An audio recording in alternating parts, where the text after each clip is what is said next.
Assalamu alaikum class. In this video we are going to discuss about the second application of del operator, which is named as divergence. As we discussed in the previous video, that gradient is an operation in which we take or we apply the del operator on some scalar field, and obviously as a result we get a vector quantity.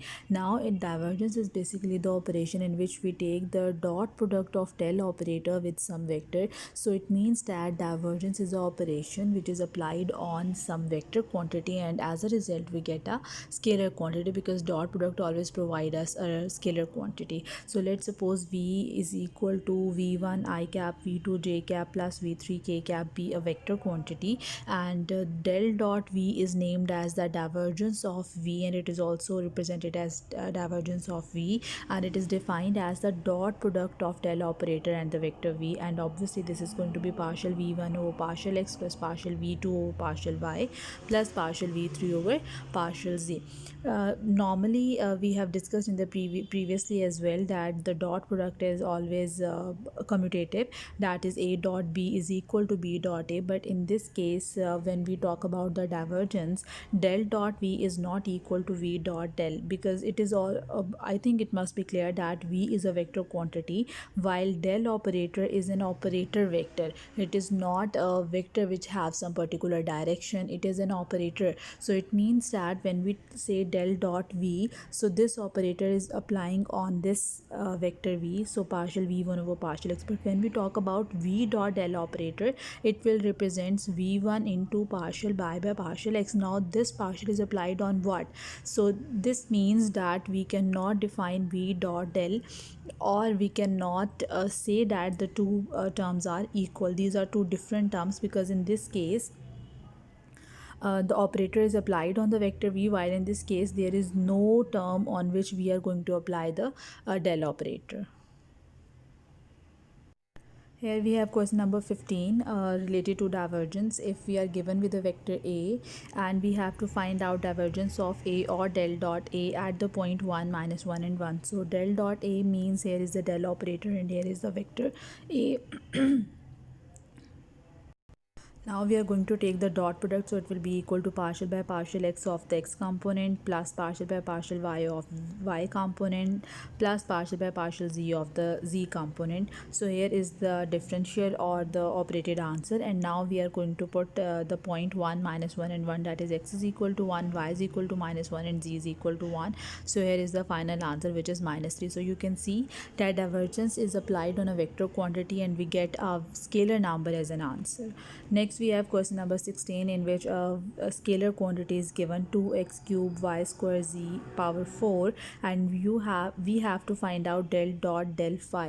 So here it is clear that we are going to find out del dot del phi. So del of phi is basically represents the gradient, and this dot product with del is representing the divergence. So this expression is also named as divergence of gradient of phi. So there are two methods basically to solve this. So when we say del dot del phi, that is divergence of gradient of phi.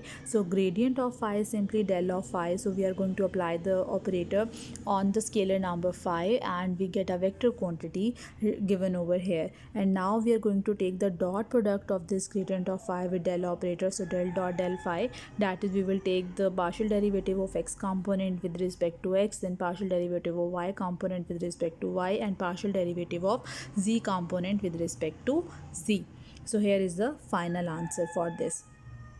Now for the second method, which is also the second part of the question, you can first attempt or solve del dot del, and then you can apply it on the scalar number phi. So clearly del dot del is basically the dot product of del operator with del operator, or you can see that del dot del is equal to del square, so which is going to be the magnitude of del operator, that is partial square by partial x square plus partial square by partial y square plus partial square by partial z square, which is basically representing the double derivative or the second order derivative. It is also named as the Laplacian operator. So here you can see that if we apply del square phi, we will get the same result as we get the above.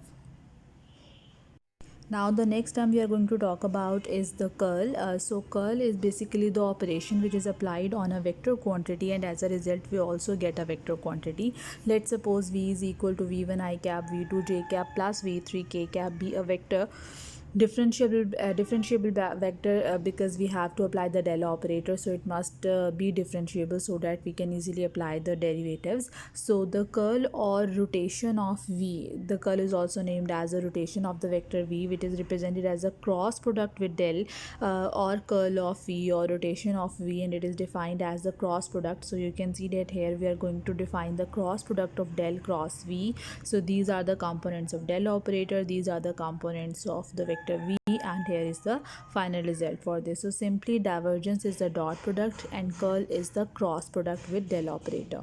So here we have question number 23 related to the curl. So a vector A is given to us and we have to find out del cross A or curl of A at the point 1, -1 and 1. So simply we will find the cross product and then we will put the point 1, -1 and 1 in the result. So get the answer 3j cap plus 4k cap in this case. Next we have question number 24, in which we have to find out curl of A. So curl of A means we have to find out del cross A. So at first we will find out the curl of A, that is del cross A, and then we will take the cross product with del operator. So here we have find out the curl of A, and then again we are going to take the cross product with del operator, and the final answer is 2x plus 2j cap.